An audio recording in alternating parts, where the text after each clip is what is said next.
Hi everybody, hope you're all keeping safe. You can hear a bit of background noise. There's a storm on this week, so it's pretty bad weather in the UK, so I hope everybody's keeping safe.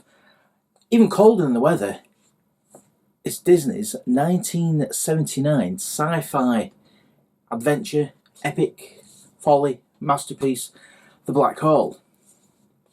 Now, I was 6 when The Black Hole came out, and I absolutely loved it. I've got some action figures.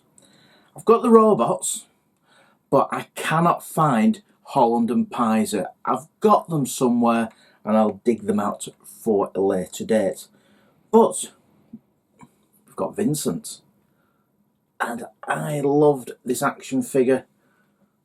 When I was young, his legs come out and one of cinema's, there's a bit more light on him, one of cinema's cutest ever characters.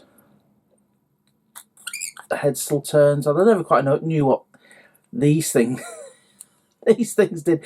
I remember fiddling with this a real lot as a small boy. I think the head's supposed to disappear, but I don't really want to force it. I remember as a kid, I think you pull that out and you can push the head down. No, I don't.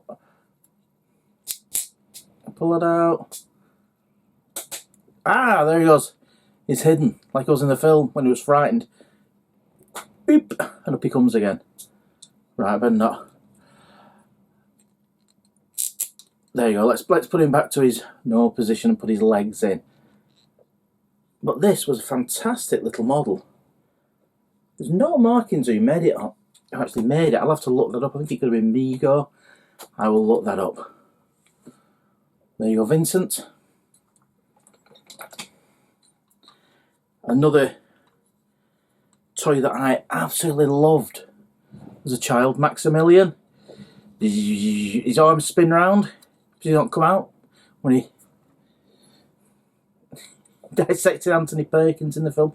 For some reason, these little feet go up and down, and his head turns. So, not the most adaptable not the most playable action figure, but quite a nice model for the time.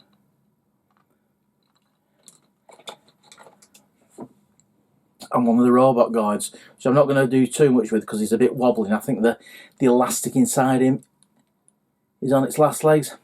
I can't remember what gun there was with it. There's a little hole in there which you could put the gun in. If you can see it, can you see in there? In his holster you could put the gun in. I think it could have been some silver thing. It wasn't the 2-pronged gun that's in the movie. But yeah, quite a spindly looking action figure. Pretty good movie. Revisit it every few years.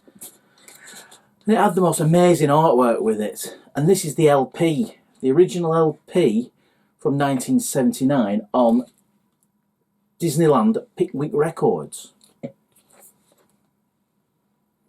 Some shots from the film. And this is a John Barry score. And if anybody likes Bond scores from that time, such as Moonraker, this is a really lush John Barry sweeping huge score, very similar to Moonraker, which came out at the same time. So John Barry, a very busy guy, so he probably scored them back to back. Not particularly interested inside, just the Disneyland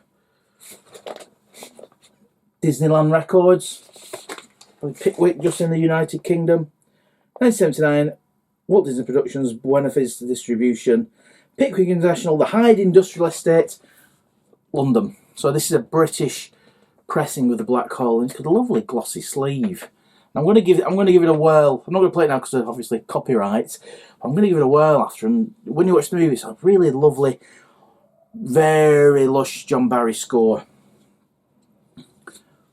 And again, we can see Maximilian, and we can see Vincent, and the silly scene where the big meteorite flew inside the ship. Where, well, it was that scene there blew my mind as a 6-year-old. Completely ridiculous in terms of science, but yeah, when you watch it back, you can see some of the wires in the special effects. But it's, it holds up very well. And the opening sequence with the big, computer graphic vector animations still looks really good. So anybody who hasn't seen it, not your typical Disney fare. It was an A certificate in the United Kingdom, which is the equivalent now to a PG. It was a PG in the US. I think it was Disney's first ever PG. Worth revisiting. It's quite a dark film. For a children's film, it's quite a dark film. And the ending, they go into 2001 Space Odyssey territory, but nowhere near as good. They try and get a little bit metaphysical near the end and fail somewhat. So there you go. Disney's attempt to be all cerebral and clever, and the rest of it's quite a sterile film. It isn't the most fun kid science fiction film. It's quite a dark, brooding sci-fi, bordering horror film with cute little robots in it. So it's an interesting film to revisit all these years later. I'd recommend it if you like sci-fi. Give it a whirl. Thanks for watching. I will dig out Dan Holland and Charlie Pizer action figures. They're the only other two I remember having. I think one of them was his thumb broken off. I do recall. So I'll try and dig them out at some stage. But Black Holes recommended, as are these. So these are going to get put away and kept safe because they're worth keeping. Thanks for watching, everybody. Everybody stay safe, and I'll see you soon.